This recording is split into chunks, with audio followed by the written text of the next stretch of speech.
हाल ही में हिंदू कथावाचक रामभद्राचार्य की एक टिप्पणी ने जैन समाज की भावनाओं को आहत किया। इंटरव्यू में रामभद्राचार्य ने कहा कि हिंदू धर्म बहुत प्राचीन है।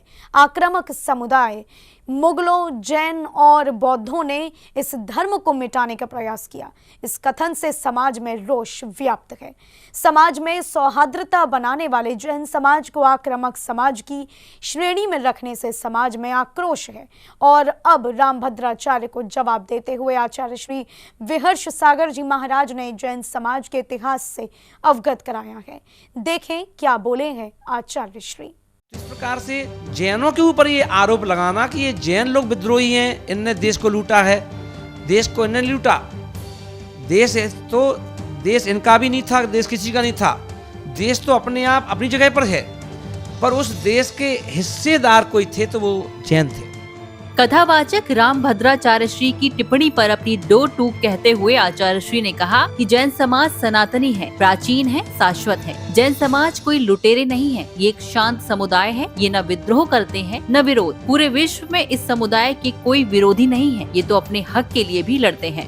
जैन कोई लुटेरे नहीं है, जैन सनातनी है, प्राचीन है, पुराने हैं, है ना। इसको सनातन जो शब्द है, जैन लोग सनातन ना बोल करके उसे बोलते हैं शाश्वत, कि हमारा धर्म शाश्वत है। और शाश्वत धर्म है तो धर्म को मानने वाले भी शाश्वत हैं। सीधी सीधी बात है ना। तो अभी अपन देखें कि जैन लोग, एक जैन कम्युनिटी जो ऐसी है पूरे वर्ल्ड में जिसका कोई विद्रोह नहीं है। ना ये अपने हक के लिए चिल्लाते हैं, ना ये अपने हक के लिए ऊधम मचाते हैं। आचार्य श्री आगे बोले कि समाज के रहते गिरनार पर्वत इनसे छिन गया और आज स्थिति ये है कि आज अपने ही तीर्थ पर जाने से लोगों को डर लगता है। इनके रहते रहते गिरनार पर्वत को छीन लिया गया।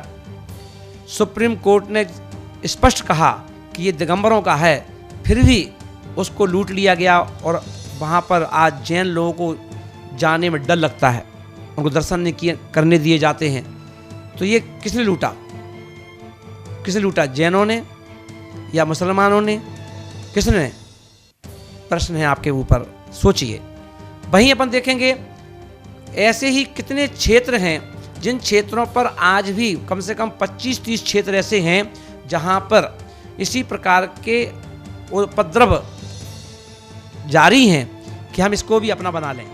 ऐसे में जैनों पर यह आरोप लगाना बिल्कुल भी तर्क संगत नहीं है कि जैनों ने देश को लूटा। देश के हिस्सेदार जैन थे। सौहार्द्रता रखने के विचार से जैन आज अपने अधिकार से वंचित हो गए हैं। इस प्रकार से जैनों के ऊपर ये आरोप लगाना कि ये जैन लोग विद्रोही हैं, इनने देश को लूटा है।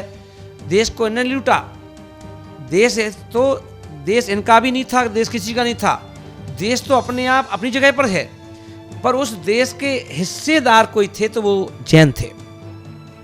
तो इस शुरुआत में दिगंबरा धर्म ही मेन धर्म था ना, और वह दिगंबरा धर्म धीरे धीरे धीरे धीरे आज सिमट करके अन्य हाथों में जाता रहा, है ना। क्योंकि अपन देखें सौहार्दता रखने के चक्कर में। इसी परिप्रेक्ष्य में आचार्य श्री ने राजनीति के दावेदारों को भी कटघरे में लेते हुए कहा कि जैन समाज हमेशा राजाओं का सहयोग करता है, लेकिन फिर भी हमारे समाज पर दोषारोपण करते हैं। ऐसी टिप्पणियां दर्शाती हैं कि हमारे अंदर ज्ञान की कमी है। हमारी जैन समाज ने हमेशा सहयोग किया है और आज भी जैन समाज देश का सहयोग करती है ना। सबसे ज्यादा टैक्स देती है, सबसे ज्यादा कर देती है ना। व्यापारी है, एजुकेटेड समाज है, खुद पढ़ती है अपने पैसे से, ना किसी प्रकार का आरक्षण लेती है, ना कुछ करती है ना। और उल्टा देती है सरकार को ना, और शांति से रहती है ना। उसका कोई विद्रोह वाला काम रहा ही नहीं, कभी नहीं रहा ना। इसलिए महानुभाव, ये हमारी अज्ञानता है कि कभी कभी हम इतिहास के पन्नों को ढंग से नहीं पढ़ते हैं। इतिहास को हम पढ़ करके हम उस समाज के ऊपर दोषारोपण कर देते हैं जो समाज कभी विद्रोह करेगी नहीं, ना जिसने किया है ना। कुछ भी बोल दो उसके बारे में, कुछ भी कह दो, है ना। ऐसा नहीं होना चाहिए। यही से पता चलता है कि हमारे अंदर ज्ञान की कमी। बिना नाम लिए ही आचार्य श्री ने रामभद्राचार्य से जवाब मांगा कि बताएं कि हमने देश को कब लूटा। इसलिए मैं अपने उन महानुभाव को भी कहना चाहूँगा जिन्होंने ये कहा है कि इस देश को है ना जैनों ने भी लूटा है, तो जैन कभी लुटेरे नहीं हुए। इतिहास के पन्नों को पढ़िए और एक भी कोई ऐसा मुद्दा या कोई भी एक ऐसा प्रकरण हमें बताएं कि जैनों ने इस पर आक्रमण किया है। जैन कभी आक्रमणवादी थे ही नहीं। जैन हमेशा से व्यापारी रहे हैं। उन्होंने वो पैसा कमाते हैं, सरकार को टैक्स देते हैं और है ना सरकार के साथ जब भी कोई ज़रूरत पड़ती है तो जैन लोग उसमें अनुदान देते हैं। कोई परेशानियां आती हैं तो उसमें वह सहयोगी बनते हैं, है ना। कोरोना आया था तो जैनों ने बहुत सहयोग किया था। इस प्रकार से ये जैन समाज है सनातनी।